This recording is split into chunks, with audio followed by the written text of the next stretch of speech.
Columbus was his name. As a boy he always knew a sailor he would be, so he studied the law of the sea. Captain of his crew, a brave, ambitious man, determined to explore, he discovered a new land. The sun and sky and his heart would be his guide, a man of valor and pride. The king and queen, their blessings he obtained to carry the flag of Spain. Through tempest and rain, a strong, courageous man, determined to explore, he discovered a new land. The sails raised high, he searched the great unknown, his quest for adventure, dispelling any fear. A sure, courageous man, Columbus it was he, who sailed to new horizons across the great blue sea.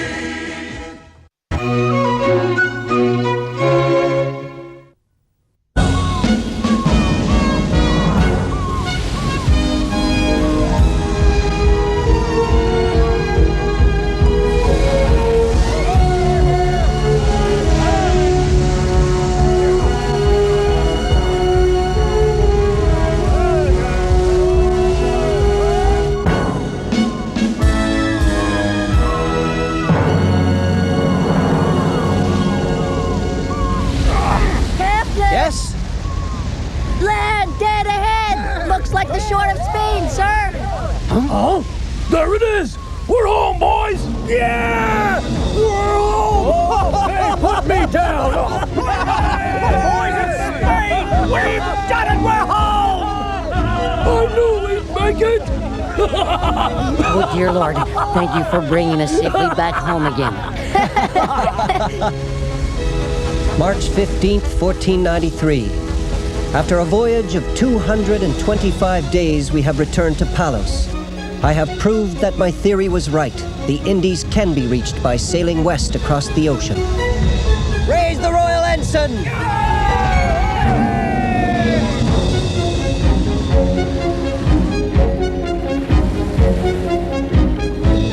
Prepare to fire a cannon! Fire! Huh? It's the Nina. She's returned. Hey, everyone! I have good news! The good ship Nina's back in Palos Harbor! Ahoy, friends! We're home! And what a voyage we had! The Nina's returned! The Nina! Why, that's one of Captain Columbus's ships! Welcome back! The Lord brought you safely home.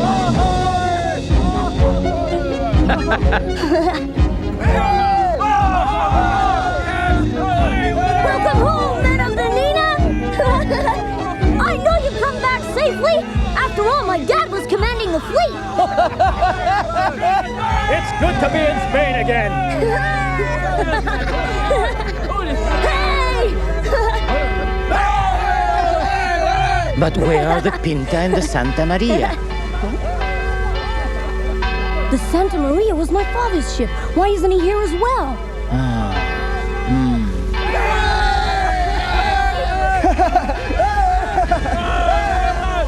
Huh? Ah! Dad, over here! I'm going closer. Welcome home, Nina! Welcome home, Dad! What? Diego, can you hear me, son? Sure can! Good to have you home again!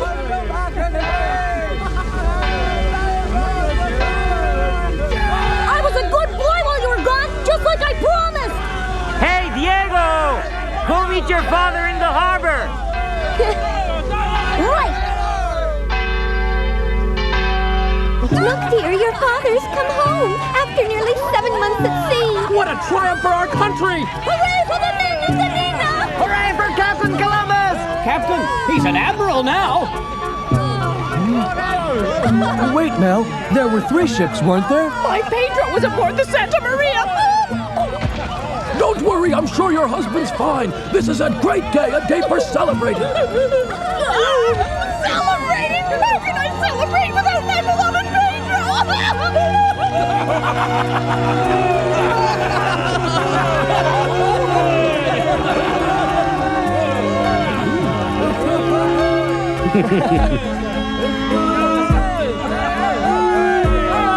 Admiral Columbus is going ashore!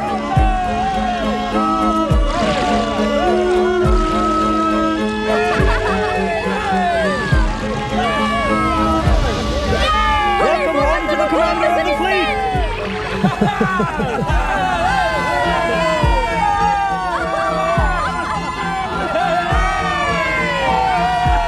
Admiral Columbus. Oh.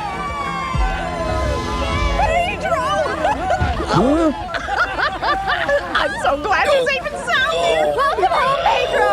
Dad! Dad, welcome home! Diego! I sure missed you. I came home safely, son, just as I promised I would. Did you really make it to the Indies? Mm-hmm. I always knew you would. Oh, yes, I was very lucky, son. Father Perez. Congratulations, Christopher. Thank you very much, Father. I couldn't have done it without your help. Oh no, it was the Lord who helped you, Christopher.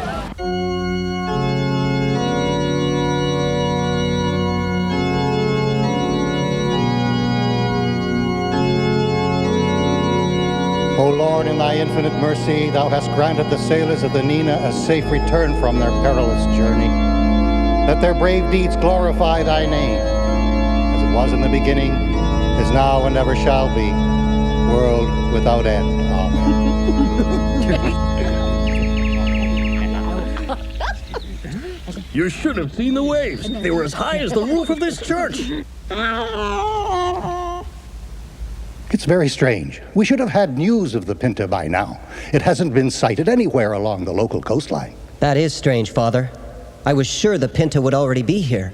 While I was in Portugal, I heard it had landed in the northern Spanish port of Bayona. I hope that the crew is all right. Yes, so do I. Admiral Columbus! Huh? The Pinta is here. She just entered the harbor. At last. Let's go greet Captain Pinzon. Is that really the Pinta? No, it can't be.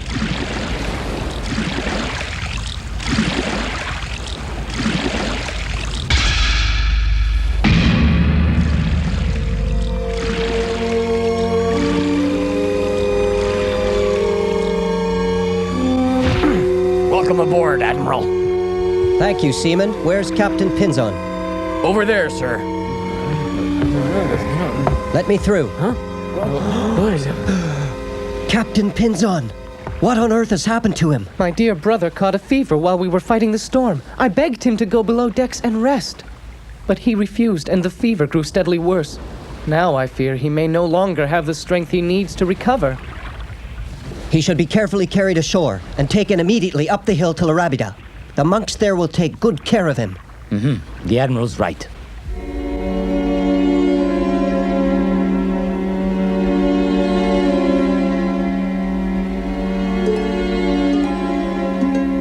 Tragic.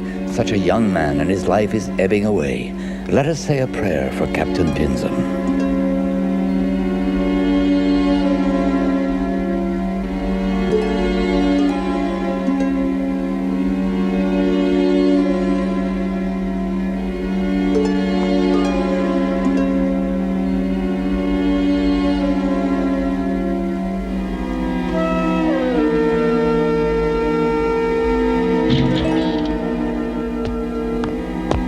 Excuse me, sir. The royal court is in Barcelona, and their majesties are expecting your report. You must set out for Barcelona right away. Fine. Martin, my friend.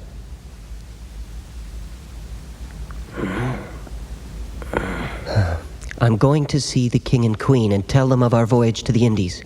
You must get better soon. Their majesties will want to hear from you, too. No, my story won't be told. These are my last moments, Admiral. Don't say that. You will get better. That's right. You mustn't give up.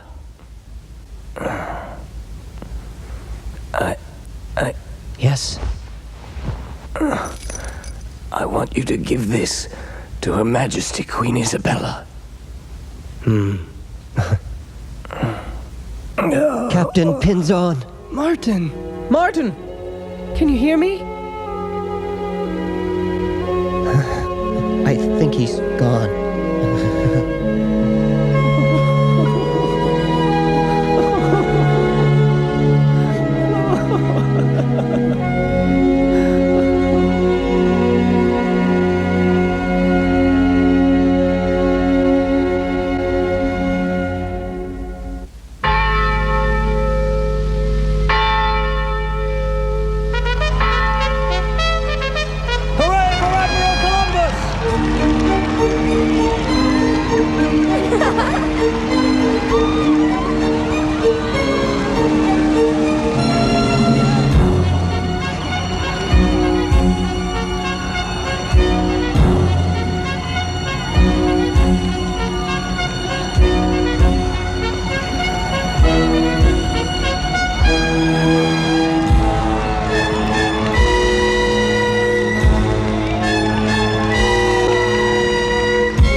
Most royal sovereigns, I come before you today to report on my successful expedition to the Indies. Admiral, please sit before us. Thank you, Your Majesty.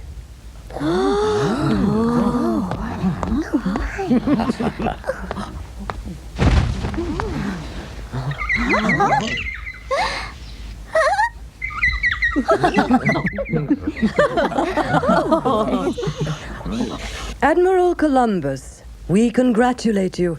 The success of your expedition gratifies us most highly. The fact that you had to struggle for many years before finally securing the permission you needed to cross the ocean only adds luster to your great triumph. Thank you for those kind words, Your Majesty. I have more than kind words to offer you today, Admiral. The King and I have decided that we will sponsor a second expedition to the Indies.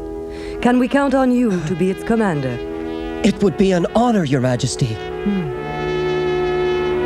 As you are undoubtedly aware, the King of Portugal is also sponsoring voyages to the Orient, but he has opted for the eastern route around Africa. A race is on between his country and ours. You must win that race and claim the heathen lands of Asia for Spain. Are you confident in your ability to do what we ask? Yes, I know I'll succeed. Admiral, Yes? what's the fastest way to Asia? Well... Go on, Admiral. Tell her. All right. The fastest way to Asia is to head west.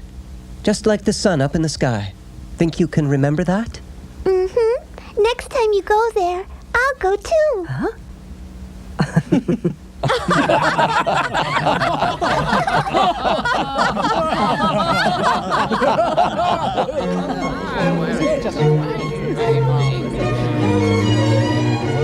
Sailing on the uncharted ocean takes great courage. Oh, believe me, I know. Is it true that the heathen all live in shameless nakedness?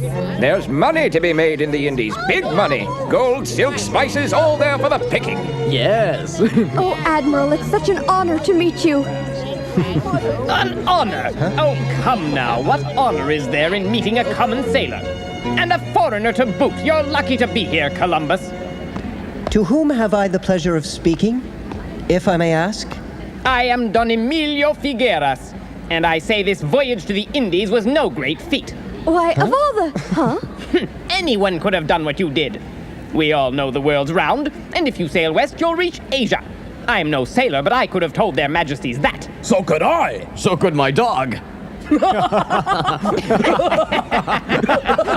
Don Emilio, I have a little test for you. A test? Yes, it's quite easy. I'd like you to take a boiled egg and stand it on its end. Do you think you can do that? On its end? Why, certainly any idiot can do that. Do it. Huh? Let me try again. I'll get it this time. This is harder than it looks. Let me try that. It can't be done. This is a trick by the Admiral. Don't tell me you can't do it. Of course we can't. It's impossible. I'm certain that you can't do it either. Yes, I can do it. Well, come on, we're waiting.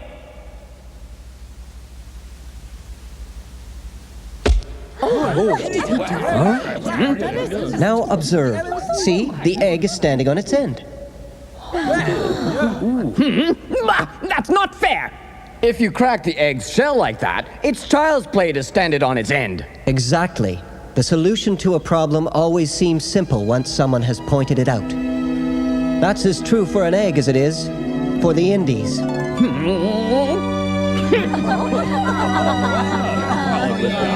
You certainly proved your point, Admiral. Well done, Admiral Columbus. Well done. This country needs more good men like you. Did you see the way he put that halting on Emilio in his place? Oh, it was priceless.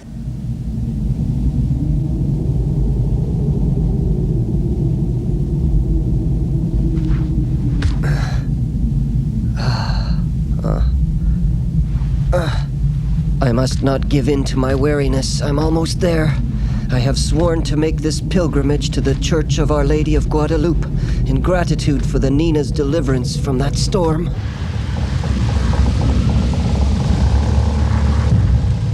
I have drawn the token. If we survive, I swear I'll make the pilgrimage.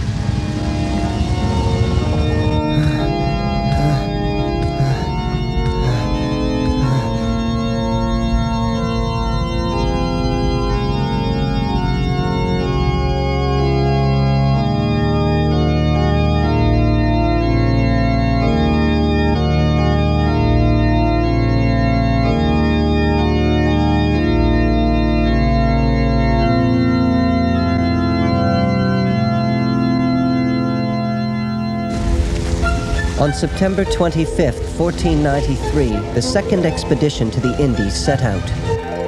Under my command were 17 ships and 1,500 men. The crowd that assembled for our send-off was huge and enthusiastic.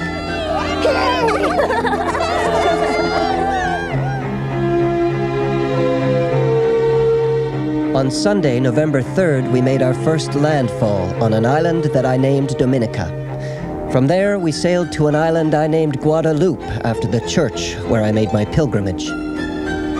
Then it was on to Hispaniola, where 39 men from our first voyage had stayed behind and founded the settlement of Navidad.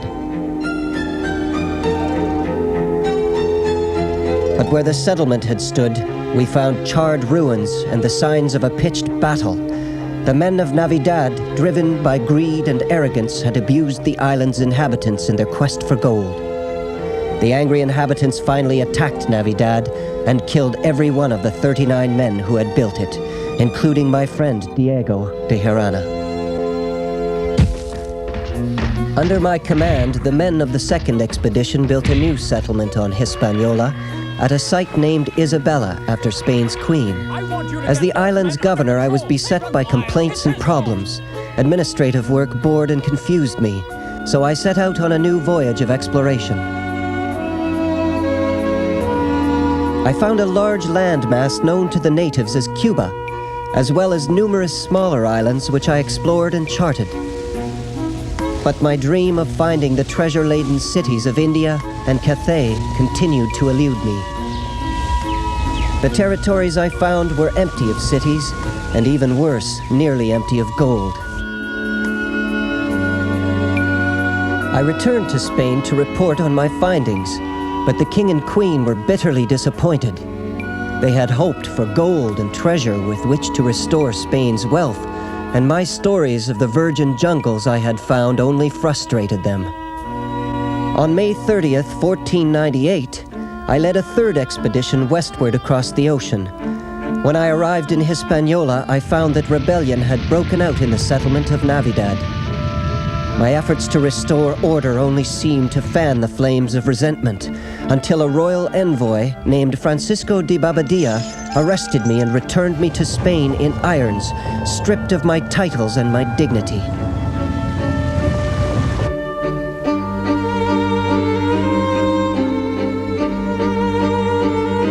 Only after weeks of written entreaties did I obtain an audience with the Queen and the restoration of my titles.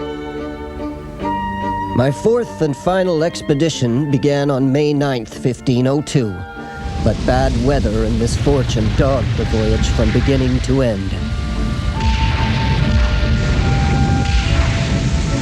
On November 7, 1504, I arrived back in Spain. My hope of finding the fabled wealth of the Indies seemed as distant as ever. At the end of that year, Queen Isabella, my greatest patroness, left this world. Now, less than 2 years later, many scholars and seafarers are suggesting that the lush, wild lands I discovered are not the Indies at all, but rather part of a vast continent previously unknown to the geographers of Europe. They call this continent the New World. Now, on May 20th, 1506, my life draws to a close. What fame I might once have enjoyed has long since been eclipsed by names like Da Gama and Vespucci, and in the final hours of my life, only a few relatives are on hand to mark my passing.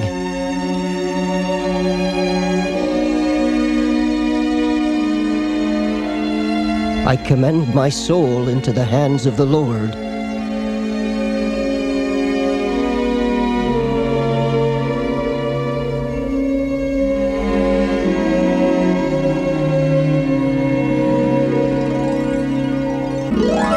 If there is a lesson to draw from my life, it is surely that the human spirit reaches its highest expression when it is imaginative and resourceful, when in the face of adversity and discouragement the soul does not waver nor the will relent in the determined pursuit of a dream.